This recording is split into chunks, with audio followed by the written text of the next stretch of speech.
मानव सभ्यता के विकास में धर्म और संस्कृति की भूमिका सबसे अधिक गहन और प्रभावशाली रही है। जब हम बौद्ध धर्म की बात करते हैं तो ये केवल एक धार्मिक परंपरा नहीं, बल्कि जीवन दर्शन, नैतिकता और मानवता की संपूर्ण व्याख्या है। भारत में उत्पन्न होकर ये धर्म विश्व के अनेक देशों तक पहुंचा और हर जगह अपने अनूठे रूप में विकसित हुआ। लेकिन यदि हम देखें कि किस देश ने इस परंपरा को अपने मूल स्वरूप के साथ सबसे अधिक संभाल कर रखा, तो श्रीलंका का नाम सबसे पहले आता है। श्रीलंका केवल एक द्वीप राष्ट्र नहीं, बल्कि बौद्ध संस्कृति का जीवित संरक्षक है, जिसने सदियों से इस धर्म को न केवल अपने समाज में गहराई तक आत्मसात किया, बल्कि उसे दुनिया के सामने एक आदर्श के रूप में प्रस्तुत भी किया। श्रीलंका की पहचान उसकी आध्यात्मिक विरासत से जुड़ी है। यहाँ बौद्ध धर्म का प्रवेश 3री शताब्दी ईसा पूर्व में सम्राट अशोक के पुत्र महिंद द्वारा हुआ। उसके बाद से लेकर आज तक, चाहे राजाओं का शासन बदला हो या विदेशी आक्रमण हुए हों, श्रीलंका ने अपनी बौद्ध संस्कृति और धरोहर को संरक्षित करने का प्रयास निरंतर जारी रखा। यही कारण है कि श्रीलंका में बौद्ध धर्म केवल पूजा पाठ या मठों तक सीमित नहीं रहा, बल्कि ये लोगों के दैनिक जीवन, उनके आचार विचार, शिक्षा और सामाजिक ढांचे का अभिन्न हिस्सा बन गया। इस पुस्तक का उद्देश्य पाठकों को यह समझाना है कि श्रीलंका ने किस प्रकार बौद्ध संस्कृति को अपनी पहचान का आधार बनाया और उसे काल की कठोर परिस्थितियों में भी सुरक्षित रखा। यहाँ के स्तूप, विहार, ग्रंथ और लोकाचार आज भी इस बात के साक्षी हैं कि कैसे एक राष्ट्र ने बौद्ध धर्म को आत्मा की तरह अपने भीतर संजोया। इस पुस्तक के माध्यम से पाठक ये अनुभव कर पाएंगे कि श्रीलंका केवल एक भौगोलिक इकाई नहीं, बल्कि बौद्ध संस्कृति की वह ज्योति है जिसने पूरी दुनिया में इस धर्म के प्रकाश को जीवित रखा। लेखक के रूप में मेरा प्रयास यह रहेगा कि मैं इस विषय को सरल और सहज भाषा में प्रस्तुत करूं, ताकि हर पाठक इसके महत्व को समझ सके और श्रीलंका की इस अनूठी यात्रा से प्रेरणा ले सके। मैं कोई विद्वान इतिहासकार नहीं, बल्कि एक साधारण लेखक हूं, जिसने इस विषय की गहराई को महसूस कर उसे आप तक पहुंचाने की कोशिश की है। यह पुस्तक उन सभी पाठकों के लिए है जो बौद्ध संस्कृति, उसके इतिहास और उसके संरक्षण की प्रक्रिया को समझना चाहते हैं। इस पुस्तक की रचना करते समय मैंने न केवल ऐतिहासिक घटनाओं को ध्यान में रखा है, बल्कि उस भावना को भी उजागर करने का प्रयास किया है जिसने श्रीलंका के लोगों को सदियों से इस संस्कृति के प्रति निष्ठावान बनाए रखा। आशा है कि यह प्रयास आपके हृदय को छुएगा और आपको श्रीलंका की इस महान धरोहर की ओर और निकट ले जाएगा। अध्याय 1, श्रीलंका और बौद्ध धर्म का प्रारंभिक परिचय। श्रीलंका का इतिहास और बौद्ध धर्म का इतिहास एक दूसरे से गहराई से जुड़ा हुआ है। जब हम इस द्वीप राष्ट्र की पहचान को समझने का प्रयास करते हैं, तो हमें बार बार ये अनुभव होता है कि यहाँ का सामाजिक, सांस्कृतिक और आध्यात्मिक ढांचा बौद्ध धर्म के बिना अधूरा है। बौद्ध धर्म का श्रीलंका में प्रवेश किसी साधारण घटना की तरह नहीं था, बल्कि ये एक ऐतिहासिक मोड़ था जिसने इस देश की आत्मा को ही बदल दिया। 3री शताब्दी ईसा पूर्व में जब भारतीय उपमहाद्वीप पर सम्राट अशोक का शासन था, तब उन्होंने अपने पुत्र महिंद और पुत्री संघमित्रा को बौद्ध धर्म के संदेश को फैलाने के लिए विभिन्न देशों में भेजा। इन्हीं प्रयासों के अंतर्गत महिंद का आगमन श्रीलंका में हुआ। ये घटना केवल एक धार्मिक प्रचार नहीं थी, बल्कि इसने श्रीलंका के समाज और संस्कृति को एक नई दिशा प्रदान की। महिंद का आगमन राजा देवनाम्पिय तिस के शासनकाल में हुआ। कहा जाता है कि जब महिंद ने राजा से मुलाकात की, तो उन्होंने बौद्ध धर्म के गहन सिद्धांतों को सरल भाषा और सहज उदाहरणों के माध्यम से समझाया।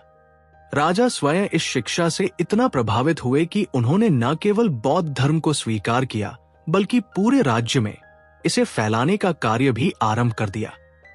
इस प्रकार श्रीलंका का पहला आधिकारिक राजकीय धर्म बौद्ध धर्म बना। यह उस समय की बड़ी ऐतिहासिक घटना थी, क्योंकि पहली बार किसी राष्ट्र ने संपूर्ण रूप से बौद्ध धर्म को अपने जीवन का आधार स्वीकार किया। इसके बाद बौद्ध धर्म केवल राजमहल तक सीमित नहीं रहा, बल्कि सामान्य जनता तक पहुंचा। श्रीलंका के लोग, जो पहले से ही प्रकृति के करीब और सरल जीवन जीने वाले थे, उन्होंने बौद्ध धर्म की शिक्षाओं को अपने जीवन में आत्मसात करना शुरू कर दिया। अहिंसा, करुणा, दया और मैत्री जैसे सिद्धांत उनके व्यवहार का हिस्सा बन गए। धीरे धीरे बौद्ध विहारों और स्तूपों का निर्माण होने लगा। सबसे प्रसिद्ध स्तूप अनुराधापुरा नगर में बने, जिसने आने वाले समय में बौद्ध संस्कृति का केंद्र बनने का गौरव प्राप्त किया। श्रीलंका में बौद्ध धर्म का प्रसार केवल धार्मिक दृष्टि से ही महत्वपूर्ण नहीं था, बल्कि इसने शिक्षा, कला और साहित्य को भी नई ऊंचाइयों तक पहुंचाया। महिंद और संघमित्रा ने न केवल धर्म का प्रचार किया, बल्कि उन्होंने बौद्ध ग्रंथों की परंपरा को भी यहां स्थापित किया। त्रिपिटक का संरक्षण और पाली भाषा का विकास इसी काल में हुआ। श्रीलंका के भिक्षुओं ने बौद्ध ग्रंथों का अध्ययन किया और उन्हें आने वाली पीढ़ियों के लिए सुरक्षित रखा।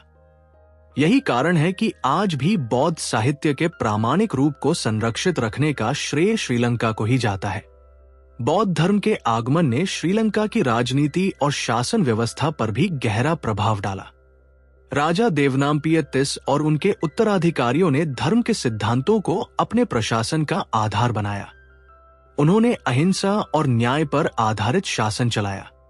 इसके परिणाम स्वरूप समाज में स्थिरता और शांति का वातावरण बना। किसानों, व्यापारियों और आम लोगों ने बौद्ध धर्म को अपनाया, क्योंकि ये उनके जीवन की समस्याओं का समाधान देता था और उन्हें आंतरिक शांति प्रदान करता था।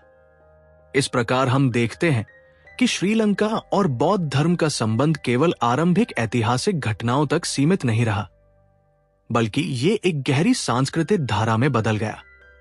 आज भी श्रीलंका के गांव-गांव और शहरों में बौद्ध विहार, स्तूप और पूजा स्थलों की उपस्थिति इस बात का प्रमाण है कि यहाँ की जनता ने अपने आरंभिक संपर्क के बाद इस धर्म को कितनी गहराई से आत्मसात किया। ये अध्याय हमें ये समझने में मदद करता है कि श्रीलंका ने किस प्रकार बौद्ध धर्म को अपनी राष्ट्रीय पहचान का हिस्सा बनाया और उसे समय की कसौटियों पर खरा उतारा। अध्याय 2, महिंद और संघमित्रा का योगदान। श्रीलंका में बौद्ध धर्म की नींव रखने का सबसे बड़ा श्रेय सम्राट अशोक के पुत्र महिंद और पुत्री संघमित्रा को जाता है। इन दोनों ने केवल धर्म प्रचारक की भूमिका नहीं निभाई, बल्कि उन्होंने श्रीलंका के आध्यात्मिक जीवन को एक स्थायी दिशा दी।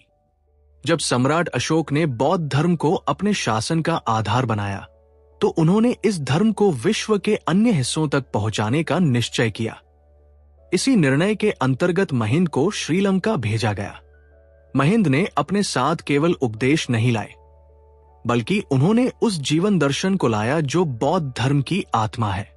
इतिहासकार बताते हैं कि महिंद ने सबसे पहले राजा देवनाम्पिय तिस से भेंट की। ये मुलाकात श्रीलंका के इतिहास का निर्णायक क्षण था। महिंद ने राजा से प्रश्न पूछकर उनकी बुद्धिमत्ता की परीक्षा ली और फिर उन्हें धर्म की गहन बातें सरल रूप में समझाई। राजा उनके ज्ञान और करुणा से इतने प्रभावित हुए कि उन्होंने तुरंत बौद्ध धर्म को अपनाने का निर्णय लिया। इस घटना ने श्रीलंका में धर्म परिवर्तन की नींव रखी और राजकीय संरक्षण के कारण बौद्ध धर्म तेजी से फैलने लगा। महिंद के कार्य केवल उपदेश देने तक सीमित नहीं रहे। उन्होंने बौद्ध मठों और विहारों की स्थापना की, जहां भिक्षु शिक्षा और साधना कर सके। अनुराधापुरा में मिहिंतले पहाड़ी आज भी उस स्थान का प्रतीक है जहां महिंद ने अपना पहला प्रवचन दिया था। यह स्थल श्रीलंका की बौद्ध संस्कृति का केंद्र बन गया। महिंद ने न केवल धर्म प्रचार किया, बल्कि उन्होंने पाली भाषा को भी यहां स्थापित किया, जिससे बौद्ध ग्रंथों का अध्ययन और संरक्षण संभव हो सका। संघमित्रा, जो सम्राट अशोक की पुत्री थी, उन्होंने भी श्रीलंका की सांस्कृतिक धरोहर में अमूल्य योगदान दिया। उन्होंने यहां बोधि वृक्ष की एक शाखा लाकर उसे अनुराधापुरा में लगाया। यह वृक्ष बौद्ध धर्म का पवित्र प्रतीक बन गया और आज भी श्रीलंका की आस्था का केंद्र है। बोधि वृक्ष केवल एक पौधा नहीं था, बल्कि ये बुद्ध के ज्ञान और जागृति का प्रतीक था। श्रीलंका के लोगों ने इस वृक्ष को अपनी आत्मा का हिस्सा माना और इसे आज तक जीवित रखा। संघमित्रा ने भिक्षुणी परंपरा को भी श्रीलंका में स्थापित किया। उनके मार्गदर्शन में अनेक स्त्रियों ने भिक्षुणी दीक्षा ली और बौद्ध धर्म के प्रचार प्रसार में सक्रिय भूमिका निभाई। इसने समाज में महिलाओं को भी धार्मिक और आध्यात्मिक जीवन में स्थान दिया। इस प्रकार बौद्ध धर्म केवल पुरुषों तक सीमित नहीं रहा, बल्कि स्त्रियों तक भी समान रूप से पहुंचा। महिंद और संघमित्रा का योगदान केवल तत्कालीन समाज तक ही सीमित नहीं था, बल्कि इसका प्रभाव आने वाली पीढ़ियों तक पहुंचा। उनके द्वारा स्थापित की गई परंपराओं ने श्रीलंका में बौद्ध धर्म को गहरी जड़ें दी। महिंद द्वारा किए गए प्रयासों ने श्रीलंका को एक ऐसा राष्ट्र बना दिया जहां बौद्ध धर्म केवल पूजा पाठ की परंपरा नहीं, बल्कि जीवन जीने की संपूर्ण शैली बन गया। आज भी श्रीलंका में महिंद और संघमित्रा की स्मृति जीवित है। महिंद के नाम पर कई ऐतिहासिक स्थल संरक्षित है और संघमित्रा द्वारा लाए गए बोधि वृक्ष के दर्शन करने के लिए हजारों श्रद्धालु प्रतिवर्ष वहां पहुंचते हैं। ये वृक्ष और ये स्मृतियां हमें ये याद दिलाती हैं कि किस प्रकार दो व्यक्तियों ने अपने त्याग और समर्पण से एक पूरे राष्ट्र को आध्यात्मिक दिशा दी। इस प्रकार हम देख सकते हैं कि महिंद और संघमित्रा का योगदान केवल धर्म प्रचार तक सीमित नहीं रहा, बल्कि ये श्रीलंका की सांस्कृतिक पहचान का आधार बन गया। उनके कार्यों ने इस द्वीप को बौद्ध संस्कृति का संरक्षक बना दिया और आज भी उनका प्रभाव वहां के समाज में गहराई से महसूस किया जाता है। अध्याय 3, अनुराधापुरा, बौद्ध संस्कृति का स्वर्ण युग। श्रीलंका में बौद्ध धर्म का वास्तविक उत्कर्ष अनुराधापुरा काल में दिखाई देता है। अनुराधापुरा केवल एक नगर नहीं था, बल्कि ये श्रीलंका की आध्यात्मिक, सांस्कृतिक और राजनीतिक पहचान का केंद्र बन गया। जब बौद्ध धर्म का प्रसार राजा देवनाम्पिय तिस से प्रारंभ हुआ, तो उसका पूर्ण विकास और संरक्षण अनुराधापुरा के शासनकाल में हुआ। यहां न केवल भव्य स्तूप और विहार बने, बल्कि बौद्ध धर्म ने समाज के प्रत्येक पहलू को प्रभावित किया। यही कारण है कि इतिहासकार इस युग को श्रीलंका का बौद्ध स्वर्ण युग कहते हैं। अनुराधापुरा शहर का महत्व इसलिए भी विशेष रहा क्योंकि यहां पर महिंद और संघमित्रा के प्रयासों का परिणाम सबसे स्पष्ट दिखाई देता है। संघमित्रा द्वारा लाया गया पवित्र बोधि वृक्ष यही लगाया गया और ये स्थान तीर्थ यात्रियों का केंद्र बन गया। इस वृक्ष की छाया में असंख्य भिक्षु ध्यान करते थे और जनता अपनी श्रद्धा अर्पित करती थी। बोधि वृक्ष केवल धार्मिक आस्था का प्रतीक नहीं था, बल्कि ये श्रीलंका के लोगों की आत्मा और उनकी सांस्कृतिक चेतना का प्रतिनिधित्व करता था। अनुराधापुरा में सबसे उल्लेखनीय योगदान विशाल स्तूपों का निर्माण है। रुवनवेलिसाया, जेतवनारामाय और अभयगिरी जैसे स्तूप विश्व के सबसे बड़े और प्राचीन बौद्ध स्मारकों में गिने जाते हैं। इन स्तूपों का निर्माण केवल धार्मिक आस्था का प्रदर्शन नहीं था, बल्कि ये श्रीलंका की कला, वास्तुकला और तकनीकी कौशल का भी प्रमाण है। इन स्तूपों के निर्माण में हजारों कारीगरों, भिक्षुओं और सामान्य जनता ने योगदान दिया। इससे स्पष्ट होता है कि बौद्ध धर्म यहाँ केवल एक व्यक्तिगत साधना का मार्ग नहीं रहा, बल्कि सामूहिक जीवन और राष्ट्र निर्माण का आधार बन गया। अनुराधापुरा काल में बौद्ध मठों और शिक्षा केंद्रों का भी व्यापक विकास हुआ। भिक्षु केवल ध्यान और साधना तक सीमित नहीं रहे, बल्कि उन्होंने शिक्षा, साहित्य और इतिहास के संरक्षण में भी योगदान दिया। पाली भाषा में लिखे गए त्रिपिटक और उनके टीका ग्रंथों का संकलन इसी काल का परिणाम है। इस कार्य ने श्रीलंका को बौद्ध साहित्य का सबसे बड़ा संरक्षक बना दिया। यही कारण है कि जब भारत में अनेक कारणों से बौद्ध धर्म का ह्रास होने लगा, तब भी श्रीलंका ने इन ग्रंथों को सुरक्षित रखा और आगे की पीढ़ियों तक पहुंचाया। अनुराधापुरा काल में बौद्ध धर्म ने समाज की संरचना को भी प्रभावित किया। यहाँ के राजा धर्मपरायण थे और उन्होंने शासन को बौद्ध सिद्धांतों के अनुसार चलाया। दया, करुणा और अहिंसा पर आधारित प्रशासन ने समाज में शांति और स्थिरता पैदा की। आम जनता को धर्म के प्रति समर्पण के साथ साथ सामाजिक सुरक्षा भी मिली। किसान, व्यापारी और शिल्पकार सबने मिलकर इस स्वर्ण युग को और भी समृद्ध बनाया। अनुराधापुरा के पतन के बाद भी यहाँ की धरोहर मिट नहीं सकी। आज भी इन प्राचीन स्तूपों और विहारों के अवशेष देखकर ये अनुभव होता है कि उस समय बौद्ध धर्म और संस्कृति किस ऊंचाई पर पहुंचे थे। ये स्थल आज भी विश्वभर के बौद्ध श्रद्धालुओं के लिए तीर्थ के समान है और यूनेस्को ने इसे विश्व धरोहर स्थल घोषित किया है। इस प्रकार अनुराधापुरा का काल केवल श्रीलंका का नहीं बल्कि पूरे बौद्ध विश्व का गौरव है। ये युग हमें ये बताता है कि किस प्रकार एक राष्ट्र ने धर्म को केवल उपासना तक सीमित न रखकर उसे अपनी जीवन शैली, राजनीति, कला और साहित्य का आधार बनाया। अनुराधापुरा का स्वर्ण युग इस बात का प्रमाण है कि श्रीलंका वास्तव में बौद्ध संस्कृति का संरक्षक है और उसने इस धरोहर को समय की कठिनाइयों के बावजूद अमर बनाए रखा। अध्याय 4, पोलोन्नारुवा और बौद्ध धरोहर का पुनर्जागरण। अनुराधापुरा काल के बाद श्रीलंका के इतिहास में पोलोन्नारुवा का दौर आया, जिसने बौद्ध संस्कृति और धर्म को एक नई ऊर्जा और दिशा दी। जब अनुराधापुरा का पतन हुआ और विदेशी आक्रमणों तथा आंतरिक संघर्षों के कारण वह नगर अपनी महत्ता खो बैठा, तब पोलोन्नारुवा ने श्रीलंका की राजधानी का स्थान ग्रहण किया। यह काल केवल राजनीतिक परिवर्तन का ही नहीं था बल्कि धार्मिक और सांस्कृतिक पुनर्जागरण का भी प्रतीक था। पोलोन्नारुवा ने बौद्ध संस्कृति को उस समय संभाला जब उसके अस्तित्व को अनेक चुनौतियों का सामना करना पड़ रहा था। राजा पराक्रमबाहु प्रथम इस युग के सबसे प्रमुख शासक थे। उनका शासनकाल पोलोन्नारुवा को बौद्ध धर्म का नया केंद्र बनाने में महत्वपूर्ण रहा। उन्होंने न केवल विशाल स्तूपों और मंदिरों का निर्माण कराया बल्कि भिक्षुओं के संगठन और अनुशासन को भी पुनर्स्थापित किया। यह समय बौद्ध संघ की शुद्धि और पुनर्गठन का युग माना जाता है। उन्होंने भिक्षुओं को शिक्षा और साधना में पुनः संलग्न करने के लिए विशेष प्रयास किए और संघ के भीतर व्याप्त अव्यवस्था को दूर किया। पोलोन्नारुवा की सबसे उल्लेखनीय धरोहर उसकी अद्भुत मूर्तिकला है। यहां स्थित गल विहार की विशाल बुद्ध प्रतिमाएं कला और आध्यात्मिकता का उत्कृष्ट संगम है। खड़े, बैठे और लेटे हुए बुद्ध की मूर्तियां केवल धार्मिक श्रद्धा का प्रतीक नहीं है, बल्कि वे उस गहन साधना और शांति की भावना को व्यक्त करती है जो बौद्ध धर्म की आत्मा है। इन प्रतिमाओं की भव्यता देखकर यह अनुमान लगाया जा सकता है कि पोलोन्नारुवा काल में बौद्ध संस्कृति कितनी उन्नत और जीवंत थी।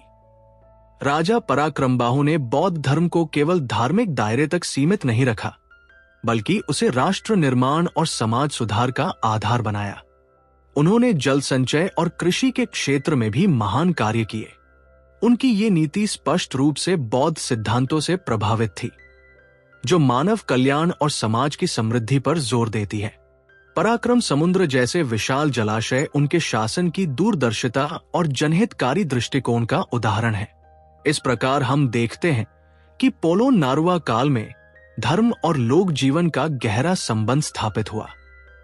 पोलोन्नारुवा का महत्व इसलिए भी विशेष है क्योंकि ये उस समय का प्रतीक है जब श्रीलंका ने अपनी सांस्कृतिक विरासत को पुनः संगठित किया।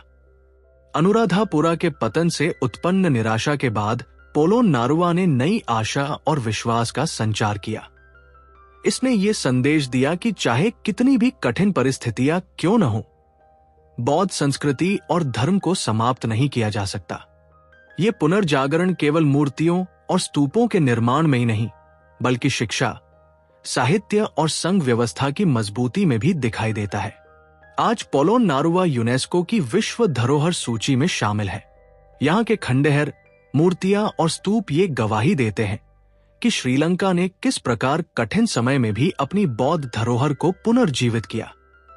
गल विहार की शांत बुद्ध प्रतिमाओं के सामने खड़े होकर कोई भी व्यक्ति उस काल की महानता और आध्यात्मिक गहराई को अनुभव कर सकता है।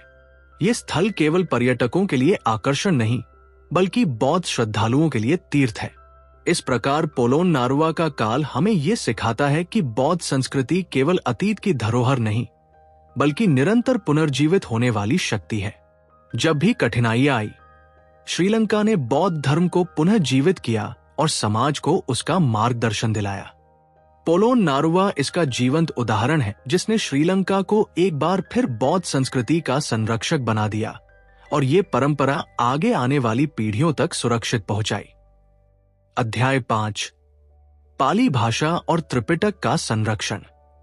श्रीलंका का बौद्ध संस्कृति में सबसे बड़ा योगदान केवल स्तूपों, विहारों और मूर्तियों के निर्माण तक सीमित नहीं रहा, बल्कि उसने बौद्ध साहित्य और भाषा के संरक्षण में भी अप्रतिम कार्य किया। यदि आज हमें बौद्ध धर्म की प्रामाणिक शिक्षाएं उपलब्ध है, तो उसका सबसे अधिक श्रेय श्रीलंका को जाता है। यहां पर बौद्ध भिक्षुओं ने त्रिपिटक का संकलन, संरक्षण और प्रचार किया और उसे आने वाली पीढ़ियों के लिए सुरक्षित रखा।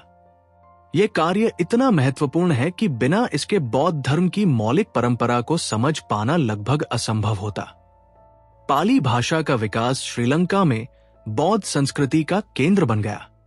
जब महिंद ने बौद्ध धर्म का प्रचार यहां किया, तो उन्होंने पाली को ही शिक्षाओं का माध्यम बनाया। पाली भाषा संस्कृत की तुलना में सरल और जनता की बोली के अधिक निकट थी। इसी कारण यह धर्म प्रचार के लिए अधिक उपयुक्त सिद्ध हुई।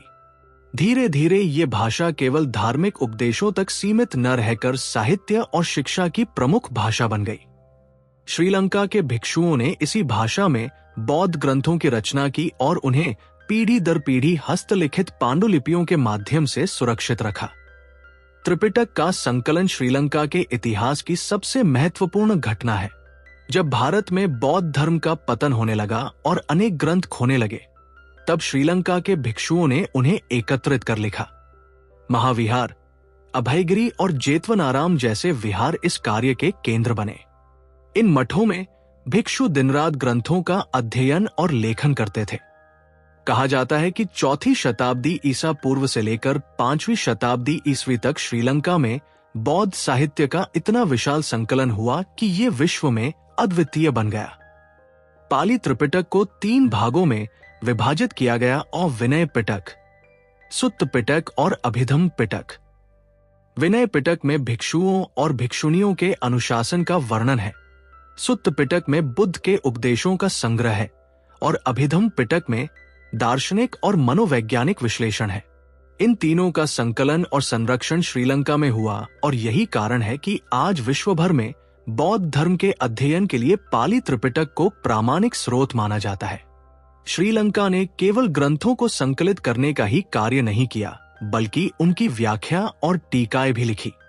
ये टीकाएं बौद्ध दर्शन को समझने के लिए अत्यंत आवश्यक है। भिक्षुओं ने सरल भाषा में इन ग्रंथों की व्याख्या की ताकि आम लोग भी धर्म को समझ सके। इसके अलावा उन्होंने इतिहास, चिकित्सा, व्याकरण और तर्कशास्त्र पर भी पाली भाषा में ग्रंथ लिखे। इस प्रकार श्रीलंका का योगदान केवल धार्मिक साहित्य तक सीमित नहीं रहा, बल्कि उसने ज्ञान के विविध क्षेत्रों को भी समृद्ध किया। पाली भाषा और त्रिपिटक के संरक्षण का महत्व इसलिए भी बढ़ जाता है क्योंकि जब भारत में बौद्ध धर्म लगभग समाप्त हो गया, तब श्रीलंका ही वो भूमि थी जहां इसकी मूल परंपरा जीवित रही। श्रीलंका से ही ये साहित्य आगे जाकर बर्मा, थाईलैंड, लाओस और कंबोडिया जैसे देशों तक पहुंचा। इस प्रकार श्रीलंका ने न केवल अपने लिए बल्कि समूचे दक्षिण पूर्व एशिया के लिए बौद्ध संस्कृति का संरक्षक बनने की भूमिका निभाई। आज भी श्रीलंका के मठों और विश्वविद्यालयों में पाली भाषा का अध्ययन किया जाता है।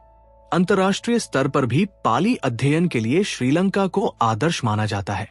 बौद्ध धर्म का जो भी शोध या अध्ययन विश्व भर में होता है, उसका आधार वही पाली त्रिपिटक है, जिसे श्रीलंका ने सुरक्षित रखा। ये एक ऐसी धरोहर है जिसने बौद्ध धर्म को काल की मार से बचाकर अमर बना दिया। इस प्रकार ये स्पष्ट है कि श्रीलंका का योगदान केवल भौतिक धरोहरों तक सीमित नहीं, बल्कि बौद्ध विचारधारा और दर्शन को सुरक्षित रखने में भी सबसे महत्वपूर्ण रहा।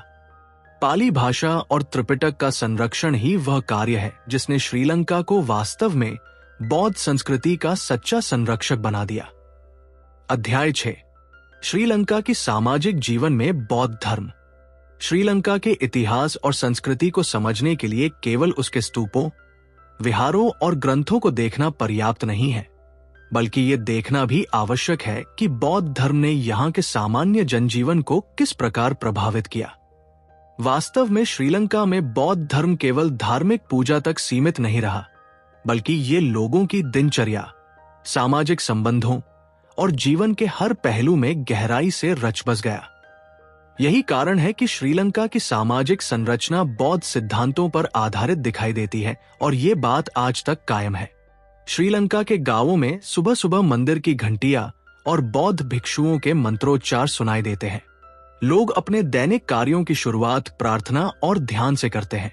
ये केवल धार्मिक परंपरा नहीं, बल्कि आत्मिक शांति और मानसिक संतुलन बनाए रखने का साधन है। परिवारों में बच्चों को बचपन से ही बौद्ध मूल्यों की शिक्षा दी जाती है।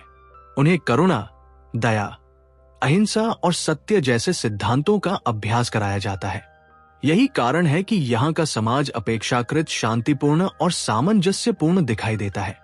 त्योहार और पर्व भी श्रीलंका के सामाजिक जीवन में बौद्ध धर्म की गहरी छाप दिखाते हैं। सबसे प्रमुख पर्व है वेसाख, जिसे बुद्ध के जन्म, ज्ञान प्राप्ति और महापरिनिर्वाण की स्मृति में मनाया जाता है। इस अवसर पर पूरा देश दीपों से सजाया जाता है, भिक्षुओं को दान दिया जाता है और लोग ध्यान तथा प्रार्थना में समय बिताते हैं। वेसाख केवल धार्मिक आयोजन नहीं, बल्कि राष्ट्रीय एकता और सांस्कृतिक पहचान का प्रतीक है। इसके अलावा पोया दिवस भी प्रत्येक माह में पूर्णिमा के दिन मनाया जाता है। इस दिन लोग उपवास रखते हैं, मंदिर जाते हैं और बौद्ध उपदेश सुनते हैं। ये परंपरा समाज को नैतिक मूल्यों से जोड़े रखती है। श्रीलंका की सामाजिक व्यवस्था में बौद्ध भिक्षुओं का विशेष स्थान है। वे केवल धार्मिक गुरु नहीं, बल्कि समाज के मार्गदर्शक और शिक्षक भी हैं। शिक्षा का प्रारंभिक स्रोत मठ ही थे, जहां बच्चों को पढ़ाया जाता था।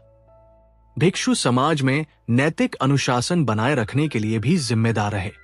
गांवों में किसी विवाद या समस्या का समाधान करने में उनकी भूमिका महत्वपूर्ण रही। लोग भिक्षुओं को निष्पक्ष और करुणामयी मानकर उनके निर्णयों को स्वीकार करते थे। श्रीलंका के समाज में बौद्ध धर्म ने जातिवाद और ऊंच नीच जैसी समस्याओं को अपेक्षाकृत कम जगह दी। हालांकि समाज में कुछ स्तर की भिन्नताएं रही हैं, फिर भी बौद्ध सिद्धांतों ने समानता और भाईचारे पर जोर दिया। यहाँ के लोग दूसरों की सहायता करना, दान देना और सेवा करना अपने कर्तव्य के रूप में मानते हैं। भिक्षुओं को दान देने की परंपरा, दाना, केवल धार्मिक कृत्य नहीं, बल्कि सामाजिक सहयोग का प्रतीक है। इससे समाज में परस्पर विश्वास और सहयोग की भावना मजबूत होती है। बौद्ध धर्म ने श्रीलंका की कला और साहित्य को भी सामाजिक जीवन का हिस्सा बनाया। नृत्य, संगीत और चित्रकला का प्रयोग धार्मिक अनुष्ठानों में किया जाने लगा।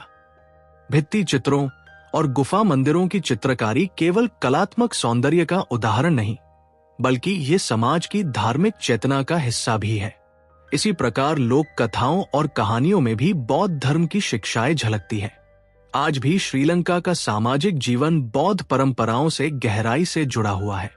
आधुनिकता और वैश्वीकरण के प्रभाव के बावजूद लोग अपने धार्मिक और सांस्कृतिक मूल्यों को बनाए हुए हैं। विवाह, मृत्यु और अन्य सामाजिक संस्कारों में बौद्ध परंपराएं निभाई जाती हैं।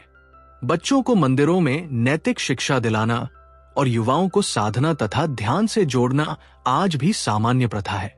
इस प्रकार हम देखते हैं कि श्रीलंका का सामाजिक जीवन बौद्ध धर्म का जीवंत उदाहरण है। यहाँ धर्म केवल एक व्यक्तिगत आस्था नहीं, बल्कि सामूहिक जीवन का आधार है। श्रीलंका ने यह दिखाया है कि जब कोई समाज धार्मिक मूल्यों को अपने व्यवहार और दिनचर्या का हिस्सा बना लेता है, तो वह न केवल सांस्कृतिक रूप से समृद्ध होता है, बल्कि नैतिक रूप से भी मजबूत बनता है। यही कारण है कि श्रीलंका आज भी बौद्ध संस्कृति का सबसे सशक्त संरक्षक माना जाता है। अध्याय 7, आधुनिक युग में श्रीलंका का बौद्ध योगदान।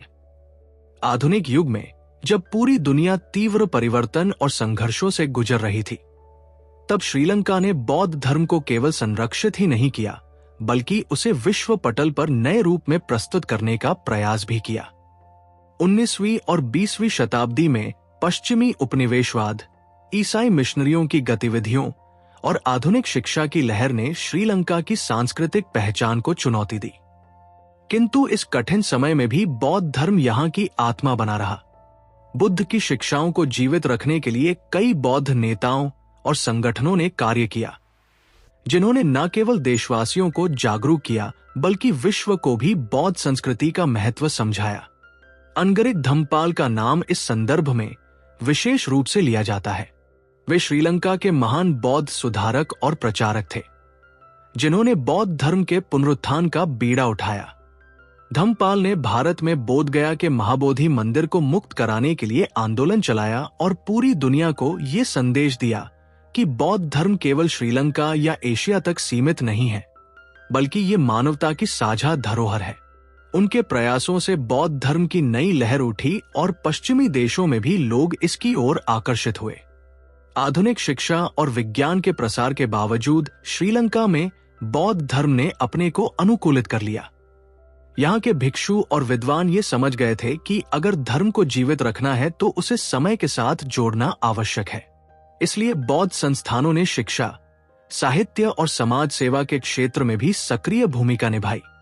मंदिरों ने केवल पूजा का केंद्र बने रहने के बजाय स्कूल और विश्वविद्यालयों को भी प्रेरित किया। इस प्रकार बौद्ध परंपरा आधुनिक जीवन का अंग बनी रही। श्रीलंका ने अंतर्राष्ट्रीय स्तर पर भी बौद्ध धर्म के प्रचार प्रसार में महत्वपूर्ण भूमिका निभाई। 20वीं शताब्दी के मध्य में जब एशिया के कई देश उपनिवेशवाद से मुक्त हो रहे थे, तब श्रीलंका ने बौद्ध सम्मेलनों और अंतर्राष्ट्रीय संवादों का आयोजन किया। 1950 में कोलंबो और कंडी में विश्व बौद्ध सम्मेलन आयोजित हुआ, जिसमें अनेक देशों के प्रतिनिधियों ने भाग लिया। यह सम्मेलन इस बात का प्रतीक था कि श्रीलंका स्वयं को बौद्ध संस्कृति के केंद्र के रूप में देखता है और विश्व के साथ इस विरासत को साझा करना चाहता है। आधुनिक समय में श्रीलंका का बौद्ध धर्म केवल धार्मिक अनुष्ठानों तक सीमित नहीं रहा। इसने समाज सुधार, शिक्षा, स्वास्थ्य और पर्यावरण संरक्षण जैसे क्षेत्रों को भी प्रभावित किया। भिक्षुओं और सामाजिक कार्यकर्ताओं ने ग्रामीण क्षेत्रों में शिक्षा का प्रसार किया, अस्पतालों में सेवा कार्य किए और प्राकृतिक संसाधनों की रक्षा को धर्म का हिस्सा माना। यह दिखाता है कि बौद्ध धर्म यहाँ केवल पूजा पाठ तक सीमित नहीं, बल्कि जीवन जीने की एक संपूर्ण पद्धति है। विश्व भर के पर्यटक और शोधकर्ता आज भी श्रीलंका आते हैं ताकि यहाँ के बौद्ध स्तूपों, मंदिरों और परंपराओं को देख सके। अनुराधापुर और पोलोनारुवा के प्राचीन खंडहर, कैंडी का दंत धातु मंदिर और अनेक गुफा मंदिर आधुनिक समय में भी बौद्ध आस्था के केंद्र बने हुए हैं। ये केवल पर्यटन का साधन नहीं, बल्कि विश्व को ये दिखाने का माध्यम है कि बौद्ध धर्म श्रीलंका में आज भी जीवंत है। आज के समय में जब विश्व हिंसा, संघर्ष और अशांति से जूझ रहा है, तब श्रीलंका का बौद्ध योगदान शांति और करुणा का संदेश देता है। ध्यान, मैत्री और अहिंसा के सिद्धांत वैश्विक स्तर पर लोगों को आकर्षित कर रहे हैं। योग और ध्यान की तरह ही बौद्ध साधना पद्धतियां आधुनिक जीवन की तनावपूर्ण परिस्थितियों में राहत प्रदान करती है।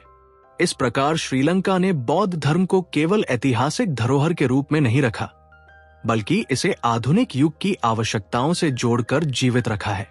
इस प्रकार हम देखते हैं कि प्राचीन काल से लेकर आधुनिक युग तक श्रीलंका ने बौद्ध धर्म की रक्षा, संवर्धन और प्रसार में अद्वितीय योगदान दिया है। यहाँ धर्म केवल अतीत की धरोहर नहीं, बल्कि वर्तमान और भविष्य की दिशा भी है।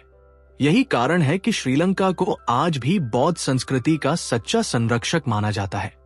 निष्कर्ष, श्रीलंका का इतिहास इस बात का जीवंत प्रमाण है कि जब कोई राष्ट्र अपनी सांस्कृतिक और आध्यात्मिक धरोहर को जीवन का आधार बना लेता है, तो वह न केवल स्वयं को सुरक्षित रखता है, बल्कि पूरी मानवता के लिए प्रेरणा का स्रोत बन जाता है।